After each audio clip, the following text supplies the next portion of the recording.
Loaded chocolate? Loaded chocolate, beer, chili, cheese, Tots!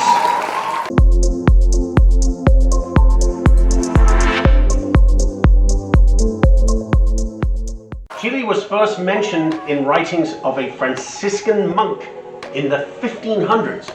He was traveling in Mexico and said that the Aztecs were eating an amazing stew flavored with chilies. We have festivals for chili, we have chili cook-offs. The Aztecs were known for their chocolate and their chili. This melts the two together. It won't taste like chocolate, it just brings an umami to it, an umami. Today I'm just using a ground beef, but it's a good ground beef, it's a good quality ground beef, and it's actually about 20% fat. If the beef is too lean, you find that it gets grainy in the chili and it's just not good. Put this bacon fat in my pot and turn it on to a medium high. Once this is warmed up, we're going to throw the beef in first. We're going to put in what is known in the southern states of the United States as the Holy Trinity. And in France, they called it the mirepoix. It is simply a medium dice of onion, bell pepper, and carrot. It's smoking away here. We're going to drop our beef into the pan. Oh, that's the sizzle we want. And we're just going to go ahead and break this beef up. Little salt, season as you go. Every layer, just a little salt and pepper. Nothing fancy yet. The fancy comes in a bit. This is really browned very nicely. What we're going to do, of course, is just take this out of the pot and just reserve it here so that we can put it back in to the chili at the time. Pull that out. It doesn't matter if a little bit of it stays in the pot. It's all going to end up in the same place.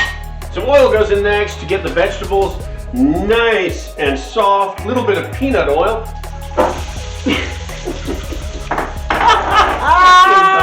It's in! The Holy Trinity is in the pot. The point here is not to brown this. You don't need to brown the vegetables. As before, we season as we go. A little salt, a little pepper. The magic is coming shortly. Don't worry. Flavors have come out of the vegetables. We're ready to start building the complex flavor of a good chili.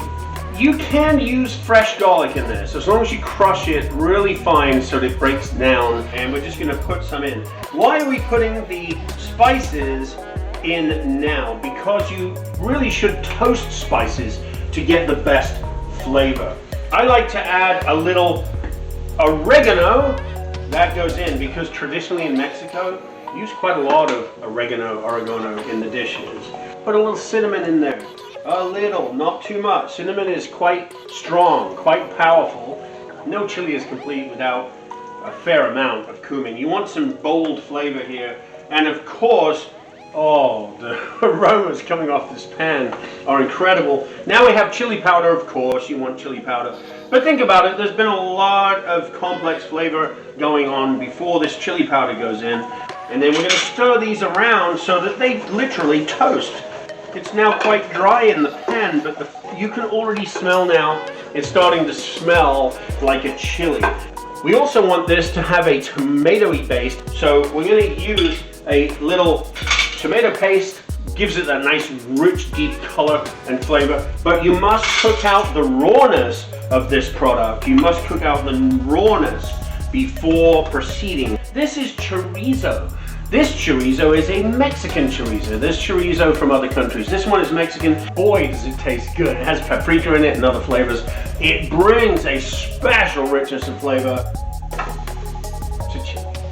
Let's just break that down. Everything that goes on from this point on is just building on this incredible foundation that is just so dark, so rich, and so delicious. And the vegetables are starting to break down into the mix. Everything's getting happy, everything's giggling in the pot. We now put the meat back in so that it can get happy too and absorb some of these special flavors We're going to mix it all around, still without too much liquid. We want to coat the beef, get it all incorporated together. You know this is going to be good just by the smell. The chocolate goes in. I have here some chocolate chips. They are dark, semi-sweet chocolate. Just a little bit in there. Again, your chili's not going to taste like chocolate. It's just going to taste rich and delicious. I have chosen this dark beer. Dark beer is good. Any beer will work. Don't worry about it. You can put any beer in this. And this is the beginning of adding of liquids. Very simple. Just pour in this dark beer.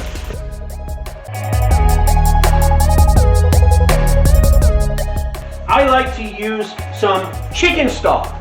Chicken stock's a little lighter, and chicken stock's easy to get. Every chicken has a spigot underneath that you just get stock from.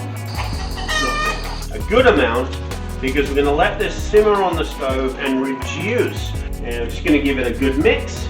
Where are the tots? The tots are in the oven. I prepared them earlier. I shallow fried them to make them extra crispy, and then I've had them in the oven this whole time, maintaining that crispiness. But here's what I do with them. Make sure they're all separated out here and all in good shape. Here is a blend of sharp cheddar and Monterey Jack. And we're going to put this over the top of the tots. Make sure that we have a good amount, because everybody loves cheese. So we're going to put them back in the oven so that this cheese can melt and get a little crispy, so that when we put the chili on, it won't soak the tots. The tots will maintain some crispiness underneath that cheese. I'm going to add croutons. Some day-old bread that I just cut into cubes, kind of large. We're actually going to put some milk on them. In the pan over here, we are going to add more bacon fat and go ahead and season these with a good amount of salt and a good amount of pepper.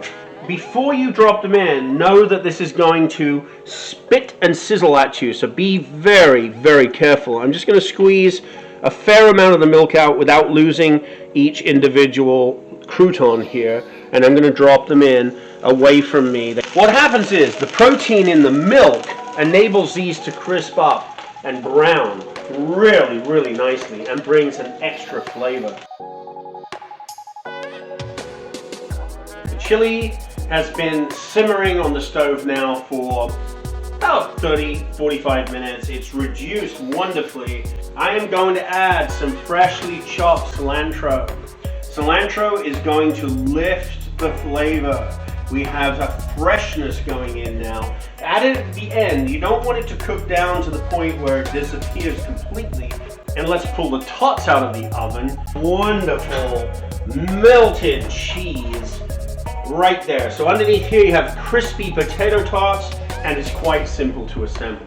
We're literally going to just take now the chili from our pot and spoon it over the top of the tots. But we're not quite finished. We're going to just top this with a few extra little bits and pieces, and then we can taste it. Let's finish it off. Let's add the final touches. What we have, of course, who would not add a little crispy bacon and some green onions finely chopped.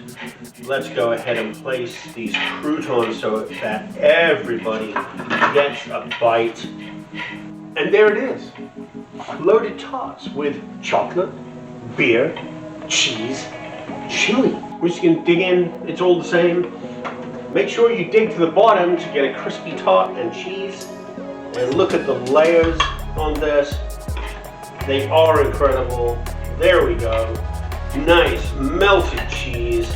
It is absolutely incredible. There's the top, there's the cheese, there's the crouton.